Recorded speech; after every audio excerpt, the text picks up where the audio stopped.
are going to get started. And as you just heard, this will be recorded. So my name is Neha Desai. I am the Managing Director of Children's Human Rights at National Center for Youth Law, and I use she, her pronouns. I am really, really excited to be here with you all, grateful that you've joined, and I think you're going to really appreciate hearing from this extraordinary group of leaders who have been at the forefront of this journey. So we are in an unprecedented moment, unprecedented disregard for the welfare of children, unprecedented disregard for the rule of law. I think folks know that what has happened is really arguably the most dramatic and dangerous attack on immigrant children since family separation. This is not the moment we asked for, but it is the moment we find ourselves in, and it is the moment that we have risen to. The way this community came together and stayed together through all hours of the night into the morning and for all the days since is really nothing short of extraordinary. And I will say, as someone that has been lucky enough to be in this community for many years now, I don't know that we would have been able to come together this quickly and effectively during the first administration, because the level of infrastructure and trust and expertise and collaboration that we have built together over the years is really incredible, and it has taken time. So last Saturday, the government thought no one was watching, but this entire community was. And the enormous win in court last Sunday is really a testament to the power of organizing, the power of child-centered advocacy, the power of zealous lawyering. And it is also a much needed reminder that there are still judges out there committed to the rule of law. We know that this is the beginning of the story. It is not the end. We have reason to believe, and you'll hear more about this, that there are other countries that will likely be impacted, and we are ready.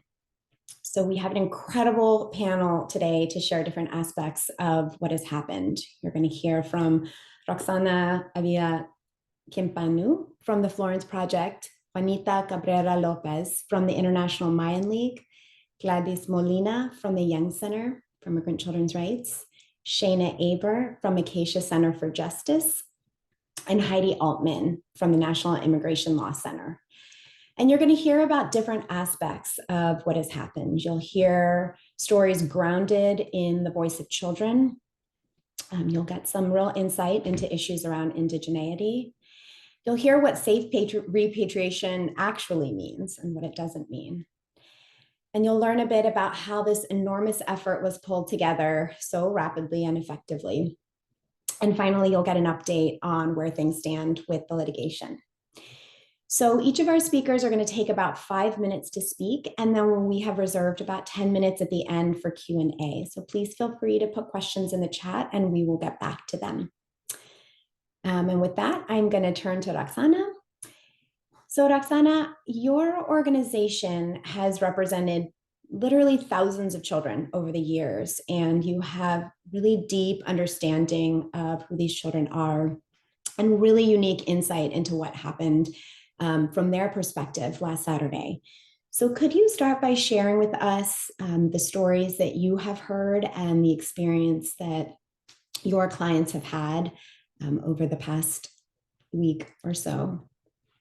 Thanks, Neha. Yes, I just celebrated my 9-year anniversary over the weekend, and I spent it on call to make sure that no other children were being put forth through this process. So thank you so much for that introduction. My name is Roxana Avila Kimpanu. I'm the Deputy Director at the Florence Immigrant and Refugee Rights Project. The Florence Project provides free legal and social services to children who are detained and facing deportation in Arizona, as well as adults. And today, I just want to share with you the experiences of some of the children that my team represents, the youngest of whom is just 3 years old. And the children who were targeted by the US government for illegal removal over Labor Day weekend. The Florence Project filed a lawsuit on behalf of over 50 children from Guatemala in government custody in Arizona over Labor Day weekend. And so we filed that on Saturday night of Labor Day weekend at night and amended that lawsuit last Friday to include Honduran children, as they have mentioned, based on indications that this awful plan is going to be expanded to children from other countries. And today I want to share a little bit with you about what happened over Labor Day weekend and the children who were impacted. So on Thursday leading up to Labor Day weekend, we began to hear from trusted partners that the government was going to move forward with a plan to summarily remove children from Guatemala in government custody as soon as that weekend.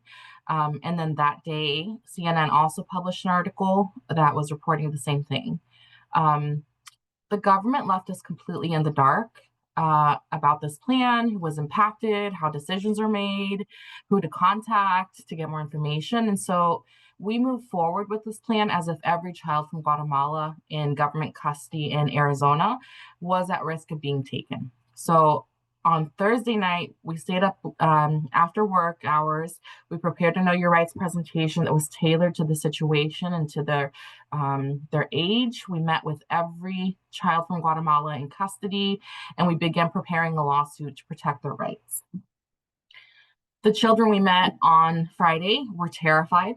None of them want to go back to Guatemala. Many expressed fear of returning.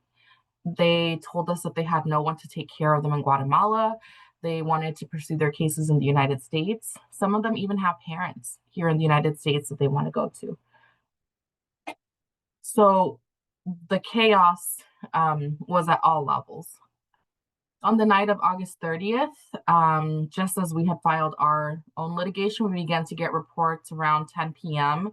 from local Office of Refugee Resettlement shelters that private transportation contractors were at the shelters to take the children to El Paso for flights back to Guatemala. One of these children was a 10-year-old boy who is here in the United States with his 3-year-old sister. When we met with him, he told his attorney that he does not have family in Guatemala. His mother is in the United States, and he does not want to go back. And he and his sister had come here to reunify with parents. He repeatedly expressed happiness when we told him that we can help him fight this removal. And he was just so happy and said, I have an attorney who's going to help me. Our attorneys found out that private transportation contractors were planning to take this child away and away from his sister when the contractors were already at the shelter in the middle of the night on a Saturday of Labor Day weekend. Another plaintiff is a 17-year-old pregnant young girl. In Guatemala, she never completed elementary school because she felt forced to leave school to work for her father in the fields. She told our legal team on Friday that her father became angry when he found out about her pregnancy. Her mother is deceased, and she does not believe her father will accept her back home. If she is returned to Guatemala, she will not have access to prenatal, childbirth, or postnatal care for herself or her newborn baby, nor will she have any way to support herself and her child. So as you can see, again, chaos at all levels. Given the lack of information, our staff was up until 4 a.m. over the Saturday and into the early hours of Sunday of Labor Day weekend. We were waiting to hear which of our clients would be impacted, and we were ready to act immediately to prevent their removal. We made repeated attempts to communicate with various government agencies and staff in order to get more information regarding which clients were being targeted, why they were being forcibly removed, who made that determination, and how they did so. But we were kept in the dark, and we continue to be kept in the dark about what the government is planning for our clients. At no point over the course of the end of last week or over the weekend did we receive any communication from the government about what their plan was. We acted to protect our clients, relying on secondhand information from our partner shelters and the media. And our clients also had no idea what the government was planning and what was happening to them.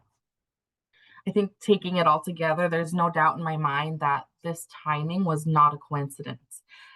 To initiate this plan in the middle of the night on the Saturday of Labor Day weekend suggests that the government intended to carry this out at a time when it would be harder for children to have access to legal support and protection, and when the general public wouldn't be paying attention.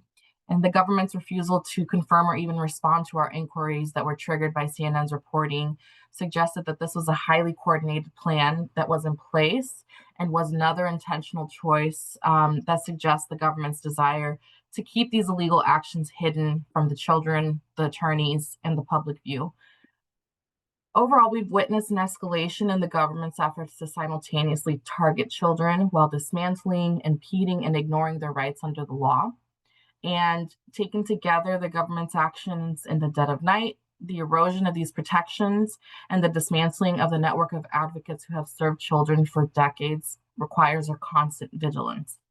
While our legal advocates have managed to temporarily protect these children for now through a monumental effort, through continued overnight on call, constant vigilance, and all the extra work that we are doing on top of the attacks we're already facing. We ask for your solidarity in the coming weeks and months so that these children's rights continue to be protected and that we continue to ensure their well-being. Thank you so much, Roxana. And as a reminder to everyone, please feel free to go ahead and put your questions in the chat as they come up for you, and we will turn to them at the end.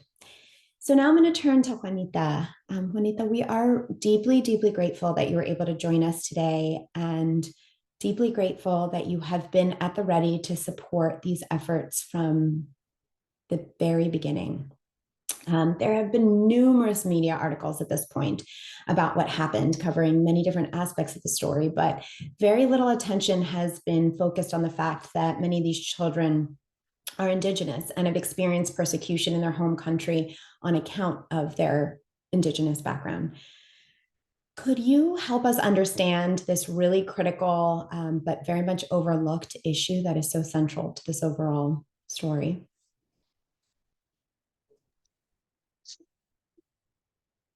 Juanita. Good morning. My name is Juanita, and I greet you from Piscataway Nation territory. I am a member of the Maya Nation and grateful to all of you for this space. It is actually with a very heavy heart that I joined this conversation in the wake of the devastation and the human rights violations that have impacted more than 600 children from what we call the land of the corn, or Ishimuleo, and that is now known as Guatemala. And thank you for the words, Nihat, about the often overlooked impact of indigeneity. I need to emphasize on behalf of these children that 90% of these children are actually indigenous Maya children. The International Mayan League is the only Maya woman and youth-led organization in the U.S. founded by indigenous Maya women and youth who in the 1980s were themselves fleeing persecution and genocide in Guatemala, specifically because they were indigenous. Indigenous peoples for more than 500 years, not just in Guatemala, have been at the throes of policies and laws enacted by colonial governments that have targeted indigenous peoples for our lands, for our territories, and in many cases have reduced us to less than human beings. What we are seeing today, this particular violence towards a majority indigenous Maya children in Guatemala, is reminiscent and is an effect of colonial laws and policies. As some background, in 2019, we as the Mayan League published a report, Indigenous Peoples' Rights to Exist, Self-Determination, Language, and Due Process in Migration, along with our allies at the Indigenous Alliance Without Borders, which detailed the types of violations faced by Indigenous peoples migrating, and in particular as well, the impacts on Indigenous children. And what we have found, and as it has been self-evident in the lack of reporting in mainstream media, is that Indigenous peoples are largely invisible in all levels. Oftentimes, those of us who are Indigenous from Mexico, Central, and South America, because we are misclassified as Latino or Hispanic or simply by our national origin, in this case, Guatemalan. And this has caused a tremendous knowledge gap, documenting the types of human rights violations that we face because we are Indigenous and the magnitude of these violations. I want to stress that Indigenous children make up a significant percentage of unaccompanied minor children who are seeking asylum at the US southern border. Children, particularly Indigenous children, are some of the most affected by centuries of structural inequality and discrimination in places like Guatemala. They often have no future in their rural and extremely impoverished communities, and many have little access to formal education and likely speak their predominant Indigenous language and very little Spanish, let alone English. This has caused additional barriers to their communication with authorities and service providers when migrating. Guatemala, just as small background, is comprised of 22 distinct Maya nations, as well as Xinca and Garifuna peoples. And estimates from communities themselves have estimated that we are almost 80% of the population.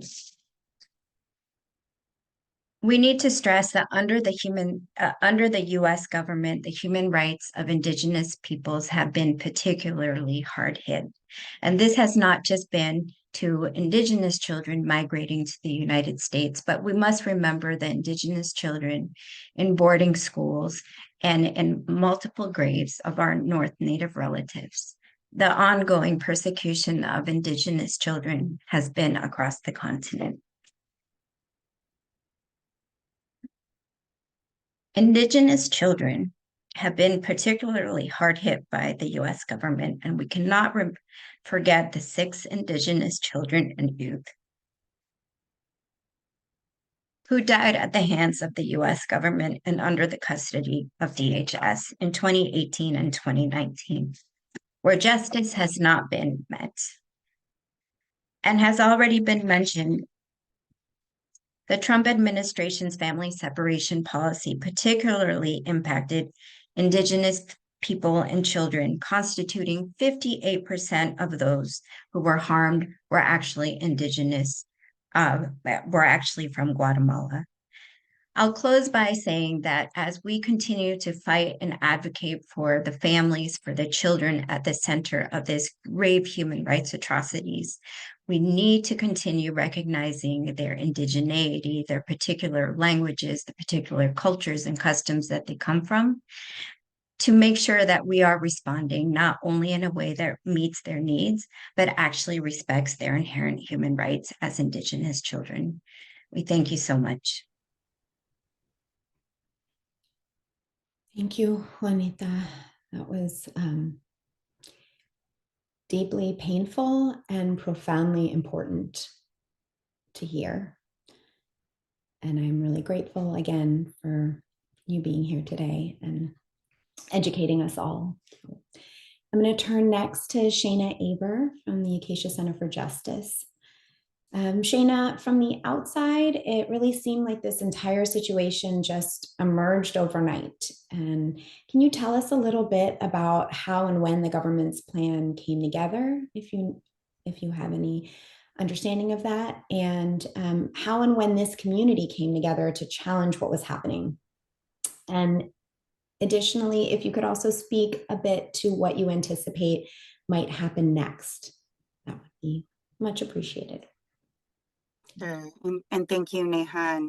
And I'd like to echo your thanks to Juanita, who has been so helpful in helping us to understand the particular context that 90% of the kids who were targeted over the Labor Day weekend are coming from.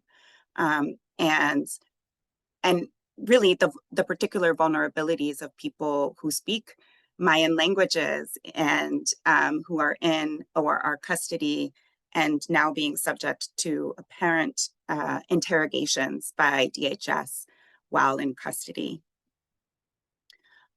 Over the last couple of weeks, we actually started hearing from legal service providers throughout the country about strange calls they had received from the parents of youth or the relatives of youth who live in Guatemala. the youth in ORR custody were told by their relatives that their relatives were being told to prepare to receive them and that they would be deported.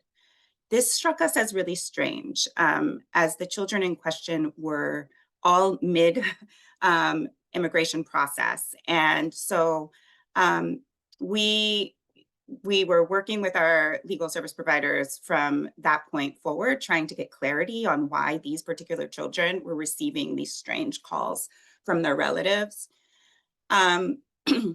The legal service provider network that we administer, that we coordinate, we're all on alert, therefore, in the week on the run up to Labor Day weekend. And we're also consulting with other advocates around the country. And when the news started to trickle out, Roxana talked about how she heard from some trusted allies that there was some kind of move afoot with Guatemalan kids or kids of Guatemalan origin. And when the news stories were published that week, first in CNN and then in other sources, I heard from various attorneys across the country that they would just need to cancel their holiday plans, or that they would be on call all weekend. Then we proceeded into the weekend wondering whether this rumor of a mass expulsion of Guatemalan kids would really manifest. It would be so patently illegal. And we knew that under US law, there is the protection for unaccompanied kids of seeing an immigration judge, and the immigration judge ensuring that no return is happening in an unsafe way, that children are not being coerced into taking voluntary departure. So late last week, we started to see these news reports, a statement from Senator Wyden from Oregon about a threat facing over 600 children whose country of origin is Guatemala. And by Friday afternoon, attorneys began to alert us that DOJ EOR apparently was canceling upcoming court hearings for children from Guatemala across the US. Late into the evening on Saturday, shelters began waking children up and told children to begin to pack their bags. Children who have been already oriented as to their legal rights immediately asked to speak to their attorneys as they were told to gather their meager belongings. And attorneys who received these calls left vacation plans and their own families to respond to sobbing and distraught child clients. We later heard that ORR had told the shelters not to bother contacting attorneys and that they would notify the attorney of record. Acacia was notified and told to notify the attorneys of record at 10:20 p.m. on Pacific time, which is 1:20 a.m. Eastern time. And we immediately turned that notice around to ensure that the list of kids targeted for this nighttime deportation raid was out to providers who were there to respond. But I have to say, as a slew of out-of-office messages bounced into our inboxes, we weren't sure if anyone would be able to respond to the children in time. Because, as Roxana said, this was all done in the middle of the night on a holiday weekend. But many attorneys did respond. They left their own babies and children in many cases and drove out to facilities, and they were present when only a half an hour after we received official notice of the operation from the government, vans operated by an ICE private contractor began to arrive at ORR shelters and programs to take children away. To be clear, as you said, Neha, this is unprecedented. We have never seen this sort of mass operation targeting children in ORR custody for extrajudicial deportations. As attorneys and child advocates, we're standing at shelters or calling shelter staff to ask them to talk to the ICE contractor from their homes, holiday weekend plans, or camping trips to plea with contractors that the government abide by the law. Other legal advocates were scrambling to get federal judges on the phone who are handling the emergency docket. TROs were filed in 3 district courts, but even with a filing in hand, even after communicating that children were mid-case, even as children pleaded with the private contractor to please understand that they were scared, that they did not want to return, kids were hauled onto buses. Even after a restraining order was issued by an emergency judge in DC, the operation continued. The ICE contractor said that they would not check with ICE leadership in the middle of the night, that they knew nothing about a court order and would not honor it. I received a call around 2 a.m. Pacific from one attorney who was among a team working with kids who were targeted in San Antonio. She told me, they're taking my clients. They don't care. They don't care about the law. They don't care about these kids. They say they are following orders. Doesn't matter what I tell them about the kids' legal rights or the threats to the children's safety. Following orders, notwithstanding a court order, notwithstanding attorney objections, or obvious distress of sobbing and shaking youth. I slept an hour that night, fielding calls and hearing stories from folks all over the country updating me on their efforts on behalf of their child clients. Even after the TRO came down, children were flown to South Texas. I received word an hour before the emergency hearing on Sunday that yet another shelter had instructed a Guatemalan child to pack his bags for an unexpected and extrajudicial deportation flight. After the hearing, after the judge stated her expectations to the Deputy Attorney General representing the government, children as young as 10 continued to sit on a jetway in Texas for hours more. Once they were taken from the planes and loaded onto buses, the buses sat at the airport for even more hours. I don't know who treats children this way. It isn't something I recognize. I have a 10-year-old son. And hearing Roxana's story of her 10-year-old client, can't help but put myself in the shoes of that child, knowing how I look into my child's eyes every night and hope for his safety and hope for his well-being. And I hope that for every single one of the children in ORR custody, it is the job of our government, it is the job of the Office of Refugee Resettlement to protect the well-being of these children, and waking them up in the middle of the night to secret them out of the country to dangerous circumstances is not doing your job.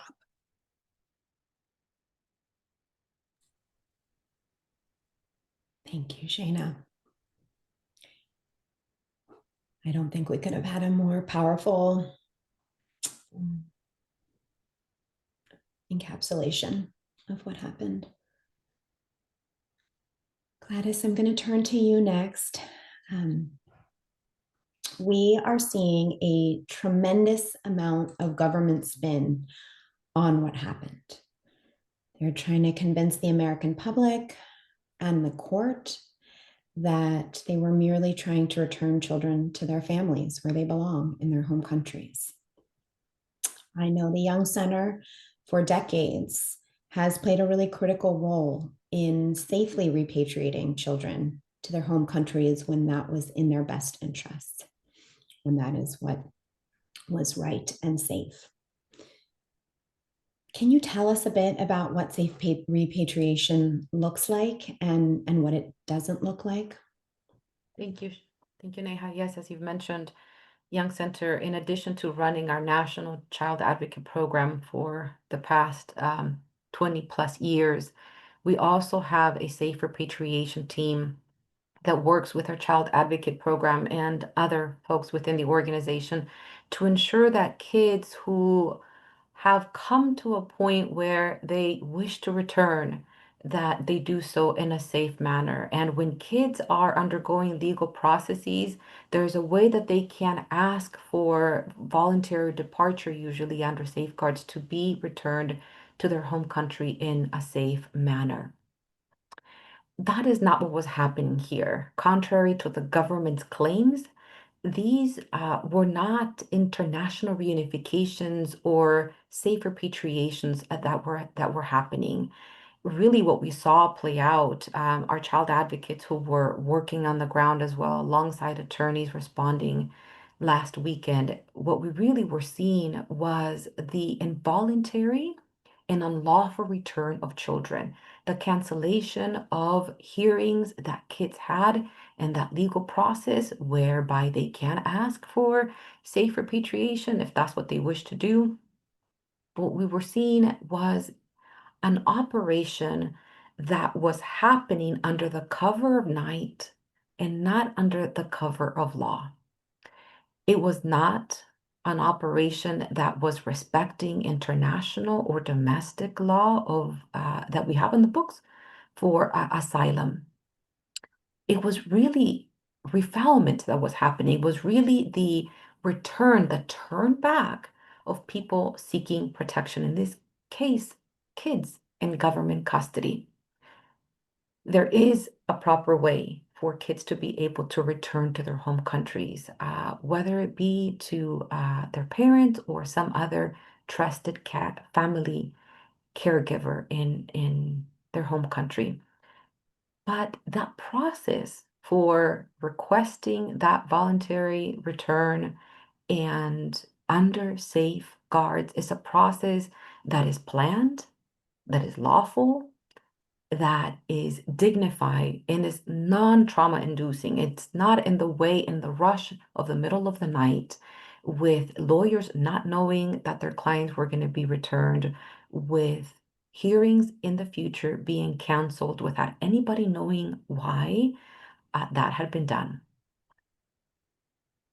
The government wants to claim that both the parents and the government of Guatemala wanted these kids, and somehow is making it also seem that the kids here or the attorneys or child advocates here in the US are somehow uh, obstructing those wishes of the parents. But that's not what is happening here. Again, what is happening here is in one full sweep over a weekend under the cover of night, the government was trying to get rid of about 25% of kids that, as Juanita said, are mostly indigenous. In one full sweep, getting rid of about 25% of all the kids that are in government custody. Seeking protection is a human right, and that right also belongs to children, even if their parents are abroad and not with them in the United States. But children are human beings. And just because they're children, they don't get to have this right taken away from them, this human right taken away from them to seek protection in the United States. And again, if there is a wish for the child to return and the child goes to court and asks for that to happen, no one is going to stand in the way of the child being able to ask that, so long it is safe for the child to return and there is a way that the child will be taken care of when they return to home country. The Young Center has worked on many cases where the child has been returned to home country with their parent or another trusted caregiver. But in those situations, the Young Center has done best interest determinations and has involved our safe repatriation team to ensure that those returns are going to be done in a safe manner to home country. So I would say that's not what was happening here at all. And we won't let the government spin it and say that this was being done to honor kids' wishes and parents' wishes. As we heard from Shayna earlier, some of these parents did not want children to return. The children said they did not want to return. So that is not what is happening here. And we won't let the government say that that is what is happening.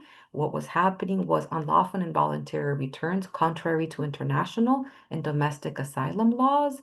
And in one full sweep, the government trying to get rid of just over a quarter of the kids that are in government custody seeking protection in the United States.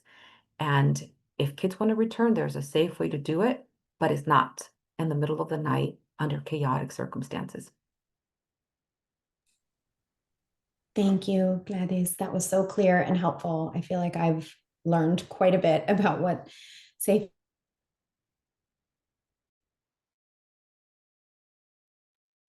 Neha, I think you froze. Repatriation really means just in the past tense. So for our last speaker, we're going to turn to Heidi Altman from the National Immigration Law Center.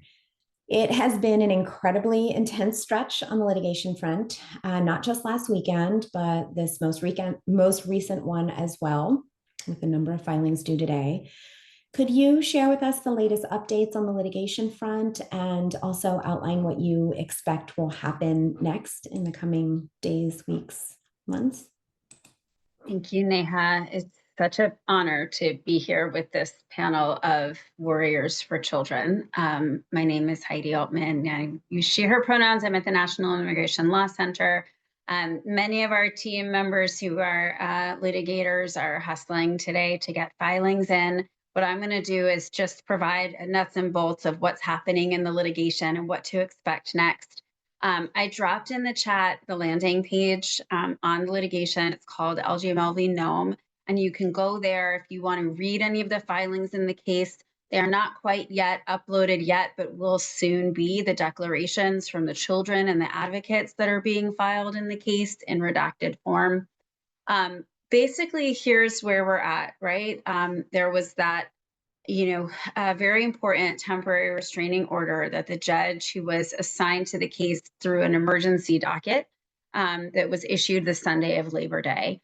We have to just recall as part of the timeline, I think, what it says about the government's motives in this case, that they were trying to act under cover of night and that a judge had to be awoken and called in to hear this case, so that she had to issue a temporary restraining order literally before it was light outside, and then that she had to move up a scheduled hearing for later in the day that Sunday to hear on an emergency basis our request for a clarification of the temporary restraining order when it became clear that the government was going to try to get those planes into the air. And in fact, one of them did actually get into the air with children on it, leaving scars that, I'm sure those kids will carry for the rest of their lives.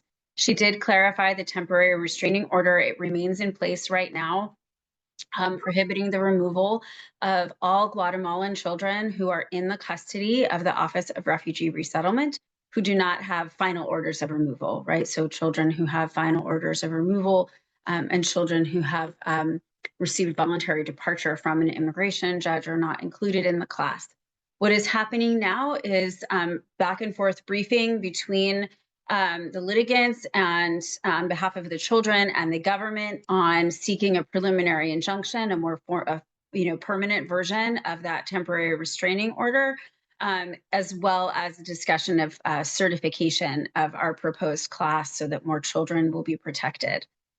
There is a hearing in the case on Wednesday at 2:30, and I have flagged information in the chat. There is a teleconference line available for Judge Kelly, who is now hearing the case, and you can get that number from the link that I put in. I just want to note that we don't have confirmation yet that that hearing will be made available on the phone line. So we will try to let everyone we can know as soon as we do get confirmation of that. But we are also having a moment of community and solidarity outside the courthouse during and after the hearing. And some of your wonderful speakers you're hearing from here will either themselves or their colleagues be speaking after the hearing as well. So if you're in DC, please come, stand, show solidarity with the kids. The hearing is from 2 to 3:30 on Wednesday. So we imagine that it'll be wrapping and we'll be having a press avail around 3:30.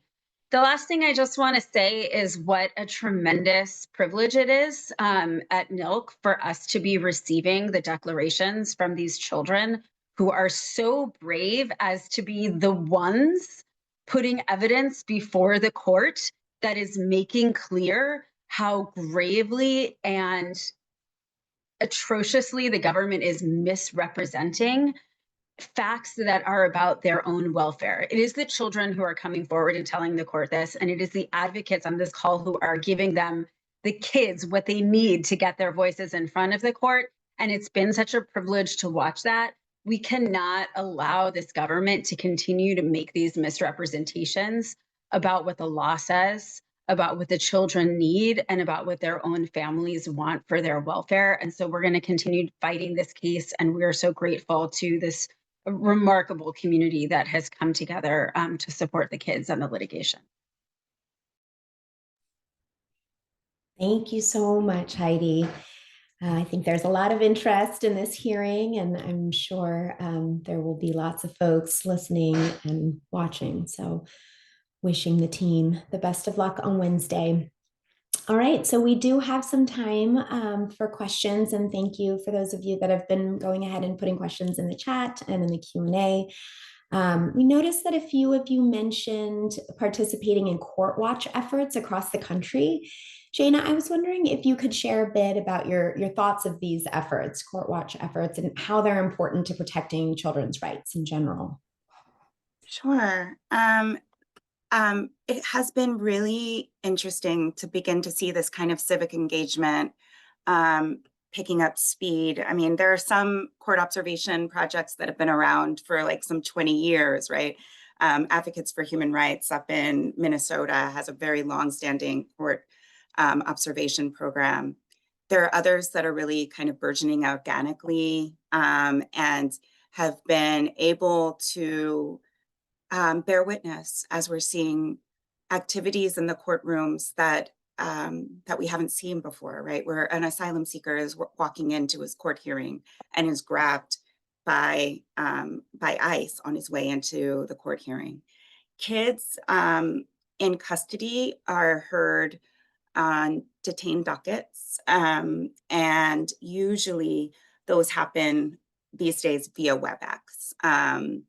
And attorneys are appearing with the children, and those kids are also, interestingly, in a process of trying to get released to a less restrictive setting where they can rejoin family members in community. So we at Acacia are working with partners on the ground to begin a series of court observation narrative projects, with people talking about what they are witnessing in court. That project is called Witness for Justice, and if you're interested, please do get in touch with Acacia. I also note that the ABA earlier in the chat posted their own teachable platform where they're providing people with the resources that they need in order to do legal observation. Thanks, Shayna. Heidi, I'm going to turn it back to you for just a brief moment. It seems like there's a lot of questions and interest about where and when to gather on Wednesday, and also some questions about just the timeline of the court orders. I know Shayna had mentioned in her remarks that the operation continued even after the restraining order was issued. So if you could speak to that in addition to just the logistics for Wednesday, that'd be great. Sure. Let me start with the questions about the timeline. So the court issued the temporary restraining order, I believe it was around 4 a.m. on Sunday, and prohibited the government from removing children who, the children who were at risk. What sort of became clear over the course of the early Sunday morning was that we were very concerned that the government was reading the judge's order to only apply to the named plaintiffs. So that's the children who we named in our request for a temporary restraining order. That is why we were forced to, kind of ask the judge to intervene, because there was a hearing scheduled for 3, and it became quite clear that the government planned to put children on planes and put them in the air and back to Guatemala before that hearing, making the argument that it would have been okay to do so because these children were, in exactly the same circumstance, but not the ones whose names were listed in the court filing. Thankfully, the judge understood that the evidence was compelling, that they were planning to take these illegal actions, came into court at 12:30 instead of the originally scheduled 3 p.m. hearing, and clarified the temporary restraining order was in place with regard to the full class, which was all unaccompanied children or custody who didn't have an order. That hearing that was Sunday at 12:30 Eastern time. The next hearing will be on the request for formal certification of the class and for the preliminary injunction, which is a more stable, permanent version of the temporary restraining order. In terms of coming and watching and being there in solidarity on Wednesday, so grateful to hear the interest. I'm going to drop the information again. Unfortunately, we don't know yet, and we likely won't know until Tuesday if public members of the public will be physically permitted to come into the courthouse or permitted to listen via the dial-in. There is a telephonic dial-in. There will not, no matter what the judge says, there will not be any kind of live stream or video. They don't do that at the DC District Court, which is the court hearing the case. However, regardless of what happens, we will be there. And if you're in the DC area, we hope you come join, because even if we can't go into the hearing room, we'll be standing in front of the courthouse in solidarity with the kids. We will have a big media availability afterwards where Efren, who's our lead litigator, who's arguing the case and who's amazing, is going to come out and speak. I think that Juanita is speaking, perhaps Gladys, perhaps you're speaking. We're going to have some wonderful speakers. We're pulling them together right now, so come be there. I'm going to get there at 2, which is when the hearing starts. If you wanted to get there at 3, we don't know when the hearing will end, but probably around 3:30, so that activities will be going on all afternoon. It will be Efren Olivares, who's our Vice President of Litigation at NILC, who will be making the oral arguments in the case, and who made the oral arguments at that Sunday noon hearing. Thanks, Heidi.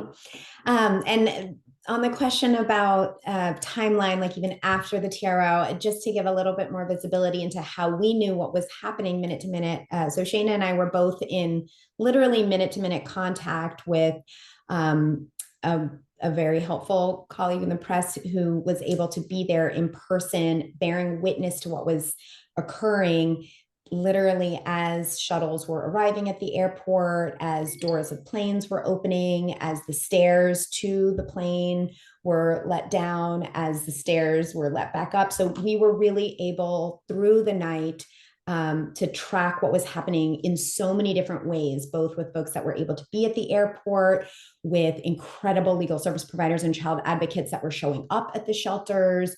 So there was just a lot of eyes and a lot of communication, again, going back to what I mentioned when I started, of just the extraordinary collaboration through the night. And that is how, because otherwise we wouldn't have even had the information to know to move up the hearing. And thankfully the judge was incredibly responsive and did make that move. So, all right, we did want to spend a few moments to talk about a call to action, since there is clearly a lot of energy and momentum here for folks to figure out how they can play a role. And I'm going to share a few thoughts about that. But before I do that, I do want to open it up to our panel. There's been a lot of questions about how folks can be helpful. And I know Shayna spoke to the court observation. Maybe we can speak to non-lawyers, how non-lawyers can play a role in being a part of these efforts. And I just want to open it up to any panelists that would like to respond to that. And then I'll share a brief thought from the work that I've done over the years too, and having non-attorneys play really helpful supportive roles. I'll just make the plug for folks to go to our website, theyoungcenter.org, and find the link where you can fill out an interest form to become a volunteer child advocate if you're over 21 years of age. We would invite you to consider that as a potential way to get involved and stand with the kids, in addition to spreading our messages. And I think that goes for all of us, right? Following our organization, spreading our message, and when possible, supporting our work financially. Thank you. Thanks, Gladys. Anybody else want to jump in on that? Otherwise, I'll close this up. I would just say, there are a lot of, I think that I just want to give everybody in the field a big hug, and everybody who's been impacted by this.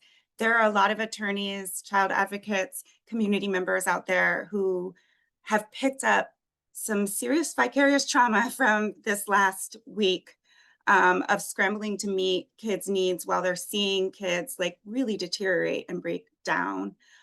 So do look up who your local legal service provider, child advocates, community members are who are working with young people who are subject to this. We need the support now more than ever, because it's just, it's really grim to see all of the safeguards, all of the legal framework just be subverted.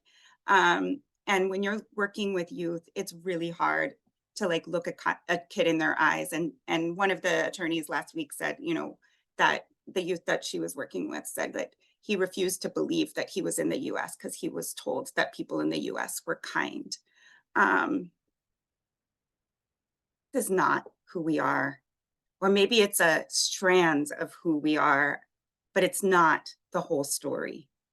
I know my neighbors, I know my community do not stand for children being endangered or hurt or put in harm's way. And we need to show up to share that message with our elected officials and with the communities that are most at risk. And can I just add, Shane, I think one of the messages that we've seen in this, or one of the patterns, is this is not the only attack against immigrant children that we've seen or we're going to see.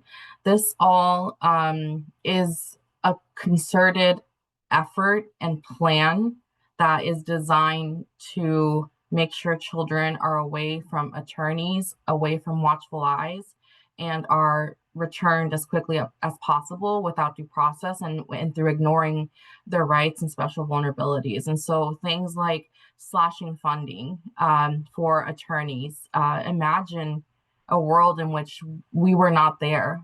And in Arizona, no child was taken from Arizona because of our efforts.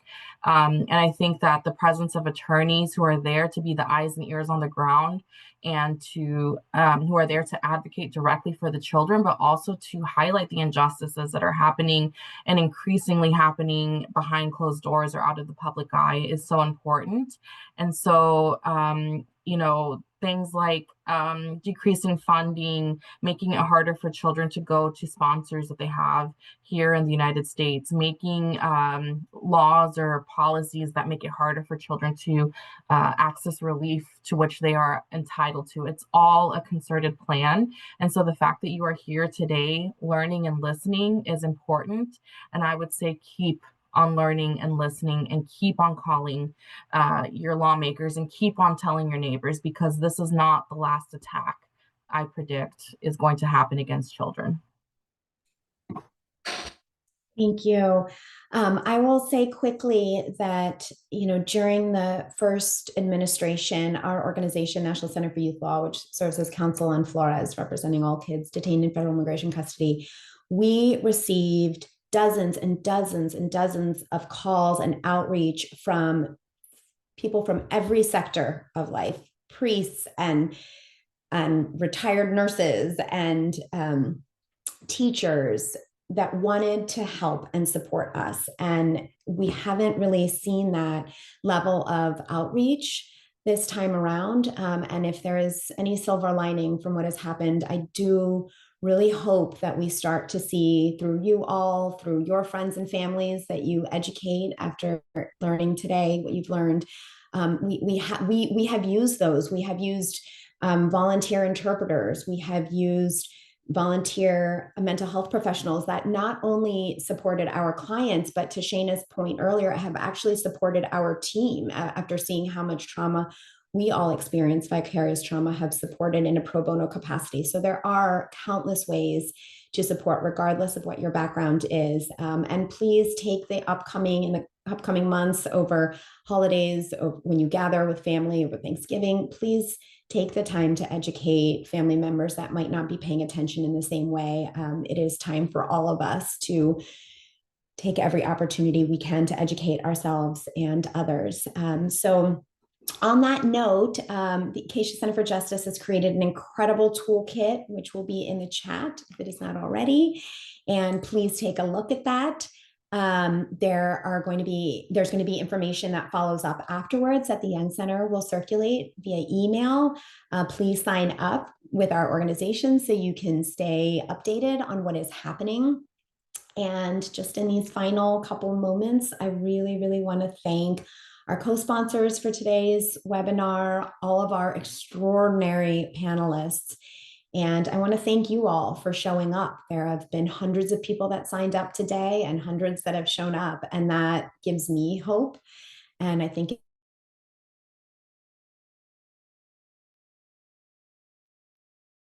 whole community, we already and moving forward. So thank you for all of your support and for taking the time to become educated. Thank you all for being here.